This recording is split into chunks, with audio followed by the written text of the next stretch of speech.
Selamünaleyküm. Aleykümselam. Hoş geldiniz. Hoş bulduk. Başkanım. Hayırdır? Hayırlar. Hayırdır?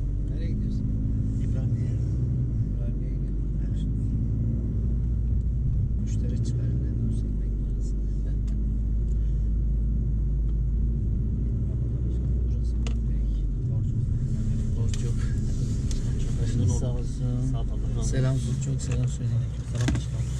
Allah'a emanetsiniz. Allah zeval vermesin size. Allah razı olsun.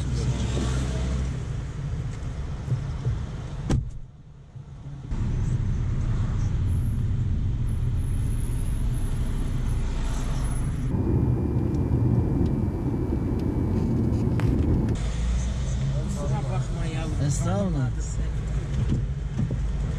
Başkanım. Çok özür dilerim ya. Belediye başkanımız Tamazoğlu işte Mehmet Tamazoğlu. Nasılsınız? İyi misiniz? Teşekkür ederim. Allah razı olsun. Sizler de iyisiniz inşallah. İyiyiz hamdolsun. He. 25 Aralık devlet hastanesindeydi. 25 Aralık. He. Bizde sabahleyin bir saat boşluk zamanımız vardı. He. Dedik şöyle bir Çok güzel başkanım. arabayla dolaşalım. Vatandaş ne yapıyor, ne ediyor? Yok Sonra- vatandaş gerçekten bak şimdi ben galericiler sitesindeyim. Yani kime verem amacıyla. Belli zaten çalışma sistemleri. Evet. Yani gerçekten bugün 3 belediyemiz var. Üçünde de en başarılı seni gösteriyor. Onu size söyleyeyim. Ben bu müjdeyi verebilirim. Allah razı olsun. Evet. Herkes güzel çalışıyor. Sizinki daha Evet. pahalı. Bütün Yani başkanlarımız gerçekten çalışıyorlar, yani. sağ olsun. Evet. Yani burada bir fark var yani. Allah razı Bunu biz görüyoruz yani. Hepsi elinden gelen gayreti Tabii ki. gösteriyor. Tabii ki. Siz Allah emanet engelliysiniz. olun. Allah yolunuzu açık olsun. Allah razı olsun. Gönlümüz sizinle beraber. Buraları hep da beraber. yıktık. Bu vakit Aynen olmuş. aynen aynen. Ee, Takip ediyorum zaten. Yol açıyoruz buradan. Evet. Yeni 40 metre Evet. genişliğinde. Çok güzel. Trafiği Yani rahatlatacak. bizim Urfa'dan gelenler bu yani Antep'i değişmiş yani. Bu Antep değil yani. İkinci Evet. bir Antep olmuş yani. Şimdi bazen demsin bir gözünüz bir kör bir de kulağınız sağır. Ne duyar ne görürsünüz. Ya bir çıkın dışarı bir yürü. Evet. He. Buraya da camiyle sosyal tesis Burası yapıyoruz. çok Şuraya. güzel. Çok güzel. Çok Bu caddeyi genişlettik. Ya yapılan hizmetler boşa gitmez. Evet. Kesinlikle. Çok genişleyince bak rahatlıyor. Ya rahat çok rahat. Eskiden böyle miydi? Ya. Eskiden böyle Şu mi? Düztepe yoluna ben geldiğim zaman arabalar kuruk olurdu. Evet. Şimdi maşallah. Şimdi 6 şerit yaptık bu yolu. Ya.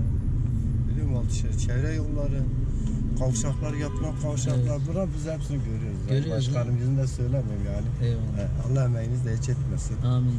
Allah sizi muvaffak etsin inşallah. Allah razı olsun. Çok teşekkürler. Aralık okulu var. Evet, evet, tabii. Buraya mı? Evet. Peki. Gönlümüz sizinle Biz beraber. teşekkür ederiz. Allah razı olsun. Allah'a emanet olun. Hadi çok sağ ol. Siz de sağ olun. Eyvallah. Eyvallah. Yolunuz açık olsun. Hadi sağ ol. Buyurun. Gel abi, Şahin Bey Belediye Başkanı. Evet, evet, evet. Çok memnun oldum. Neler söylemek istersiniz? Neden? Her şey güzel. Dört dörtlük Sayın Belediye Başkanı. Böyle bir şey beklemiyordum. Sürpriz oldu. Ben de memnun oldum. Gönlümüz onunla beraber. Ki AK Parti ile beraber gerçek söyleyeyim. Bundan da daha güzel bir şey olamaz. Hatta bir ara ben baktım ki Cumhuriyet taksi yazıyor. Dedim nereye gidiyorsunuz?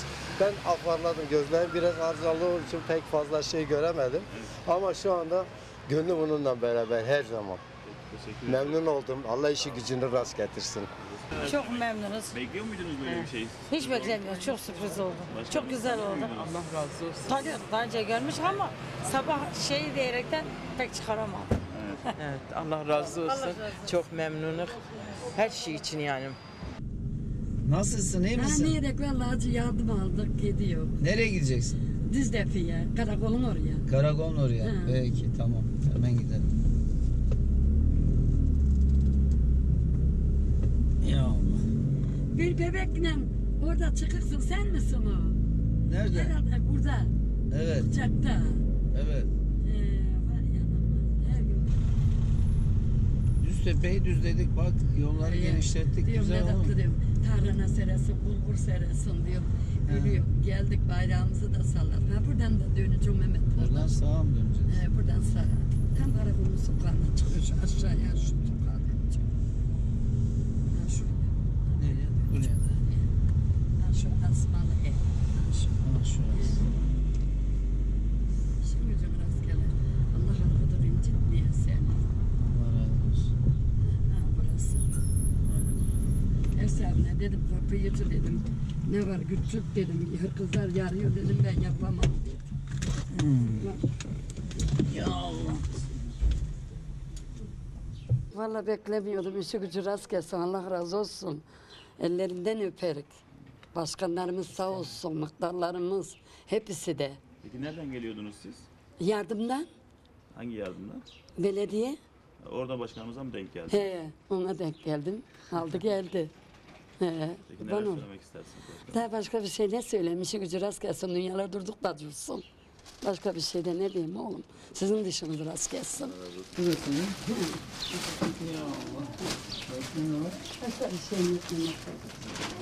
Onlar sizin. Yok.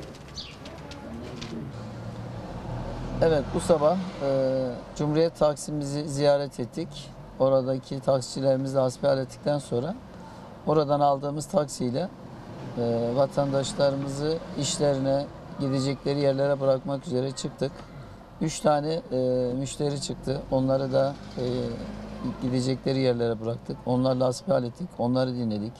Onların nabzını tuttuk. Allah onlardan razı olsun. Milletimiz var olsun. Diyorlar vatandaş belediye başkanını taksi şoför olarak görmeye pek alışkın olmadığı için direksiyonda görünce şaşırıyorlar. Hatta kırmızı ışıkta beklerken yan tarafta duran taksinin içinde bulunan vatandaşlar da selamlaştık, görüştük. Onlar da şaşırdılar. Güzel bir şey. Yani belediye başkanının vatandaşın içinde olması, onları dinlemesi vatandaşın hoşuna gidiyor. Biz de elimizden geldiği kadar bunu zaten yapmaya çalışıyoruz.